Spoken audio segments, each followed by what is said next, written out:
প্রতিদিন সন্ধ্যাবেলায় তো আমার বর দেয় বিস্কুট, এখন দেখি সকালবেলায় আবার হয়েছে। আরেকজন কই, আয়, এই দেখো লেজ নাড়াতে নাড়াতে চলে এসছে, দেখেছো? আবার যে আমাকে বিস্কুট হাতে করে আনতে দেখেছে অমনি একটু ডেকে দিল, কিরে আয় আয়, আসো। আর একজন ওখান থেকে দাঁড়িয়ে দাঁড়িয়ে শুনছে, আয় আয় আয়, ও তোকে একা দেবো, তো আবার পরে আসবে, আয় দুজনের জন্য এনেছি। দেখো তাহলে একজন দূর থেকে দাঁড়িয়ে দাঁড়িয়ে বসে বসে দেখছে। চল নিচে নাম, নিচে নাম, নিচে নামো, আয় আয় আয়।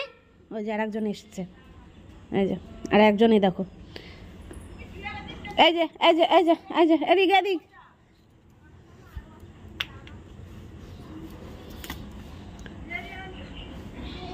কি দি নাও, খাওয়া হয়ে গেছে, এবার ওই যে চলে যাচ্ছে, ওই দেখো ওই দেখো। Hello everyone, good morning. কেমন আছো তোমরা সবাই? আশা করছি ভালো আছো। নতুন একটা ব্লগে তোমাদের সবাইকে অনেক স্বাগত আর অনেক ভালোবাসা জানাচ্ছি। আজকে হচ্ছে বুধবার, হ্যাঁ।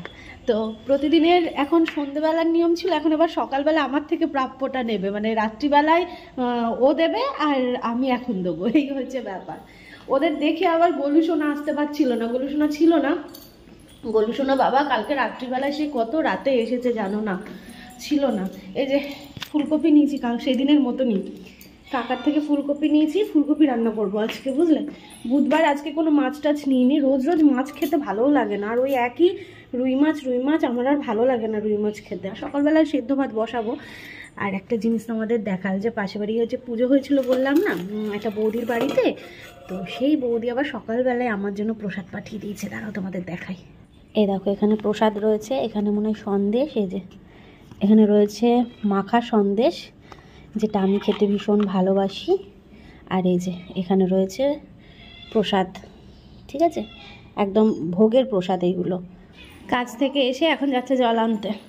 আজকে ওয়েদারটা ভীষণ বাজে, সকাল থেকেই মেঘলা মেঘলা হয়ে রয়েছে, আজকে আর ইয়ে হবে না, আজকে রোদ উঠবে না, সেটা।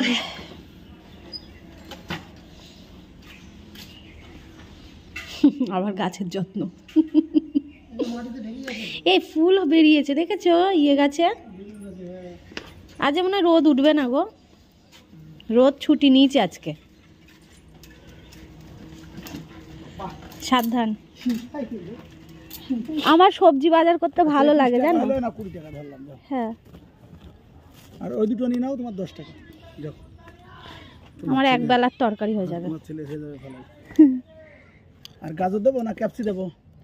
ক্যাপসি গাজর বিনস সব আছে। একটা ক্যাপসি দাও 10 টাকা, আর 10 টাকা গাজর দিদি, এই 10 টাকার এই বিনস 5 টাকা। ও কাকা দেখো, হ্যাঁ পড়বে না, এইটাই হলো তোমার, এটাই অল্প দাও, তাহলে 5 টাকার মতো, 5 টাকা দাও আর 5 টাকা দিয়ে দাও, দেখো পড়ে না যায়। না পড়বে না, আর তোমার চিন্তা নেই, এখানে তো ফাঁকাই আছে।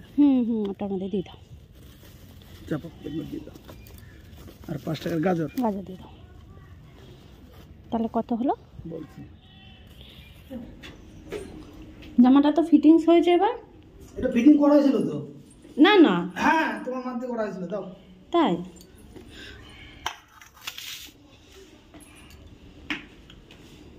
ওকে ওইদিকে ভাত দিয়ে দিয়েছি। আর আমার সকালবেলায় না এখন আর কিছু খেতে ইচ্ছে করছে না, প্রসাদ খেয়েছি, আমার না কেমন শরীরটা অস্বস্তি করছে, ভালো লাগছে না, তো রয়ে শুয়ে খাওয়াটাই বেটার। আর এই যেখানটায় বাবা পুরো ঝলসে যাচ্ছে, কুসুম দিয়ে ভাত মেখেছি, এখন যে গলু সোনাকে দেবো। চলো এ দেখো এখানে কুসুম দিয়ে ভাত মেখে দিয়েছি, আর এই দেখো ওলে বাবালে, চলো চলো চলো খাও।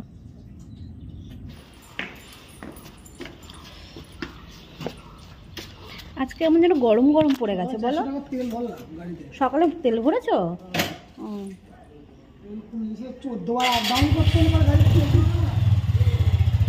যেতে তো হবে, এখন তো আমরা ঘুরতে কোথাও যাই না, আর বাইকটা নিয়ে কাজেই যেতে হয়। সাবধানে যাবা, ও কাজে চলে যাওয়ার পর গেছিলাম হচ্ছে দুধ আনতে, আর তোমাদের কি কি সবজি বাজার করলাম দেখালামই না তখন। এরকম দুটো ডাটা নিয়েছি, তখন তো দেখলেই এমনি যে দুটো ডাটা নিলাম, আমাদের এক বেলার জন্য হয়ে যাবে।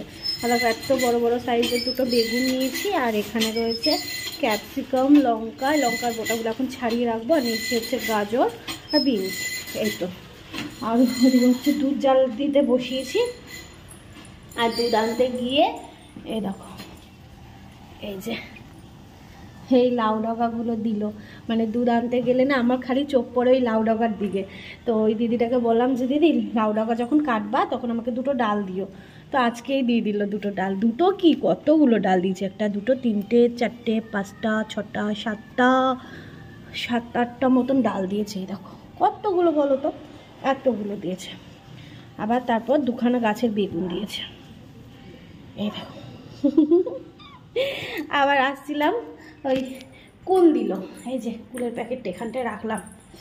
আজকে আমার শরীরটা ভাল লাগছে না কেন জানি না। এই যে কুল, দুধটা জাল বসিয়েছি, দুটো বাসন আছে মাজবো। আজকে আমি সকাল থেকে তেমন কিছু খাইও নি, পেটটা ভার লাগছে। শুধুই প্রসাদটা যে খেয়েছি, আর ওর থেকে দুগাল খেলাম। আমি বলে আমার খেতে ইচ্ছে করছে না, তুমি আমাকে দুগাল ভাত দাও, আমি তোমার থেকে খাবো। আর ভাত তো হয়ে গেছে, দুপুরে রান্না বসাবো। ভাবছি শ্যাম্পু করবো, জানো আমার প্রচণ্ড মাথাটা যন্ত্রণা করছে। এই মাথা যন্ত্রণা নিয়ে আমি আর থাকতে পারছি না, দেখি কি করি। আর রোদও ওঠেনি, রোদটা উঠলে তাও চুলটা শোকাতো, রোদও ওঠেনি, কি করব বুঝে উঠতে পারছি না। দেখি কি করা যায়।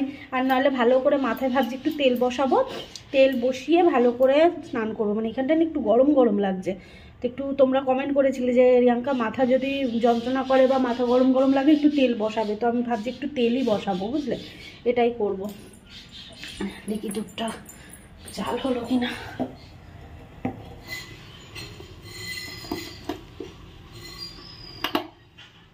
12 মাসের একটা অভ্যাস লঙ্কার বোটাগুলোকে ছাড়িয়ে রাখা, শীত গ্রীষ্ম হোক বর্ষা। আর বর্ষাকালে তো আরও দরকার, কারণ বর্ষাকালে কিন্তু লঙ্কা ভীষণই মানে নষ্ট হয়। আর এখন তো নষ্ট হওয়ার কোনো ব্যাপার নেই, শুধু ওই বোটাটা শুকিয়ে যায়, কিন্তু নষ্ট হয় না, ভালোই থাকে। কিন্তু তবু একটা অভ্যাস, তো সেটাই এখন করে নিচ্ছি। দেখতেই পাচ্ছ বাইরে বসে এই বোটাগুলোকে ছাড়িয়ে নিচ্ছি। ভালো লাগে জানো তো, পরিপাটি কাজ যেন দেখবে সবার দেখতেও ভালো লাগে, আর আমার তো দেখতেও ভালো লাগে, করতেও ভালো লাগে যে সমস্ত কিছু পরিপাটি থাকবে, গোছগাছ থাকবে। হ্যাঁ, রান্নাঘরটা একটু ছোট হওয়ার কারণে একটু সমস্যা হয়ে যায়, তবে আমার একার জন্য একদম এনাফ, মানে অতটা ইয়ে নেই। তো গতকালকে যে বললামই তোমাদের যে বৌদির বাড়িতে পুজো ছিল, আমাকে তো প্রসাদ দিয়ে গেছিলো। এমনকি পাশের বাড়ির থেকেও আবার আমাকে প্রসাদ দিয়ে গেছে যে তুমি তো যেতে পারোনি, তো তোমার জন্য প্রসাদ নিয়ে এসেছি, এরকম টাইপের।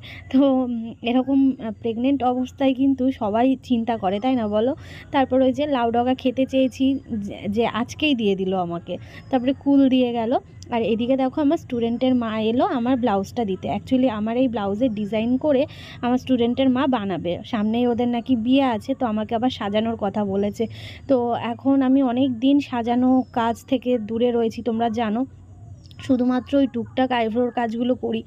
তো সাজানোর থেকে অনেক দিন দূরে রয়েছি। তো আবার একটা কাজ পেয়েছি, খুব একটা মানে পেয়েছিলাম, কিন্তু আমি তো বাইরে গিয়ে কোথাও এখন কাজ করব না, তোমরা তো জানো। আর তোমরা অনেকে বলেছো যে অনেকে 5টা 6টা ডিউটি করে এরকম প্রেগনেন্ট অবস্থায়, কিন্তু তুমি কেন কাজকর্ম করছো না, মানে নর্মালি কাজকর্ম। অ্যাকচুয়ালি কী বলো তো, মানে আমার সংসারে তো তেমন একটা বেশি কাজ নেই। ধরো ওই ঘর মোছা, বাসন মাজা, রান্না করা, এগুলো তো আমি করছি। আর ঘর মোছা আর হচ্ছে কি বলে জামা কাপড় কাচা, এইগুলো আমার বর করে দেয়, তোমরা দেখেছো সেটা। অ্যাকচুয়ালি কী বলো তো, ও না চাই যে আমি তো রয়েছি, আমি করে দিচ্ছি, আমাকে যাতে কষ্টটা না দিতে চায়, এইটাই হচ্ছে ওর কথা। যে না, তুমি তোমার মতন সাবধানে থাকো, সাবধানে চলাফেরা করো, তোমাকে তেমন কোনো ভারী কাজ করতে হবে না, তোমাকে কোথাও বেরোতে হবে না, তুমি ঠিক থাকো। বলে না সাবধানের মান নেই, এই হয়েছে ব্যাপার। হয়তো যদি আমি তোমাদের মতন এরকম কোনো প্রফেশনের সাথে যুক্ত থাকতাম, তাহলে হয়তো অবশ্যই এরকমভাবে আমি কাজকর্ম করতাম, কিন্তু তেমন কোনো প্রফেশনের সাথে তো আমি যুক্ত নই। আমার যেহেতু ঘরোয়া কাজ, আমার ব্লগিং লাইভ, বাড়িতে বসেই কাজকর্ম, সেটা তো তোমরা দেখতেই পাও। তো এবার এই ভারী জামা কাপড় কাচা ধোয়া বা এই যে ঘর মোছা, এই ব্যাপারগুলো ওর দিক থেকে ও ভাবে যে না আমার বউটা রেস্ট থাকুক, আমার বউটা অত যেটুকু কাজ করার প্রয়োজন সেটুকু করবে, অত কাজ করার দরকার নেই। এটা যার যার একটা মানে মানসিকতার ব্যাপার, তাই না? মানে ও আমাকে হেল্প করতে পারছে তাই করছে আর কি। তো যাই হোক, ওইদিকে পাতাগুলো বেছে রাখলাম, পাতাগুলো ভাবছি একদিনকে বাটা করব। আর এদিকে দেখো সবজিগুলোকে কেটে নিচ্ছি। আর আজকে লাউ ডগাগুলো ভাবলাম টাটকা টাটকা লাউ ডগা আজকে টাটকা টাটকাই রান্না করব। ভালো হবে না বলো? আসলে টাটকা শাকের স্বাদই আলাদা। স্নান করতে যাবার আগে সমস্ত কিছু যদি গুছিয়ে যায় তাহলে আমার সুবিধাই হবে। তাও যে এই কদিন আগে জামা কাপড় কেচেছিলাম, তোমরা কয়েকজন কিন্তু আমাকে বকাও দিয়েছো, রিয়াঙ্কা সাবধানে থেকো, জামা কাপড় কাচতে যেও না। এটা তোমরা বলেছো কারণ তোমরা আমার ভালো চাও বা ভালোবাসো, তো তার জন্যেই বলেছো। তো সেই হিসেবেই আমার বড় আমার ভালো চায় বা আমাকে সেইভাবে চাপ দিতে চায় না কাজে, তো তার জন্যে ও আমাকে এতটাই হেল্প করে দেয় আর কি। আর ও জানে যে মানে আমরা ঘরে বাইরে তো দুজন মানুষ, এবার একে অপরকে যদি না দেখি তাহলে কি করে হবে। দেখো সবজিগুলোকে কেটে নিয়েছি, একদম টাটকা টাটকা শাক ছিল, তাই ভাবলাম আর এইটাকে শুকিয়ে লাভ নেই, মানে একদিন হলেও তো একটু হলেও শুকাবে, তাই টাটকা টাটকা শাকই আজকে হচ্ছে রান্না করব। তো এখানে বেগুন, আলু, ডাঁটা কেটে নিয়েছি, এখানে আলাদা করে পাতাটা রেখেছি, লঙ্কা রয়েছে, আর এখানে রয়েছে ফুলকপি আলুর তরকারি করার জন্য ফুলকপি, আলু আর টমেটো। তো এটা হচ্ছে ফুলকপি আলুর তরকারি হবে, বুঝতেই পারছো। আর এটা ভাবছি একটু রাতের জন্য রেখে দেবো, তাহলে রাত্রিবেলায়ও হয়ে যাবে।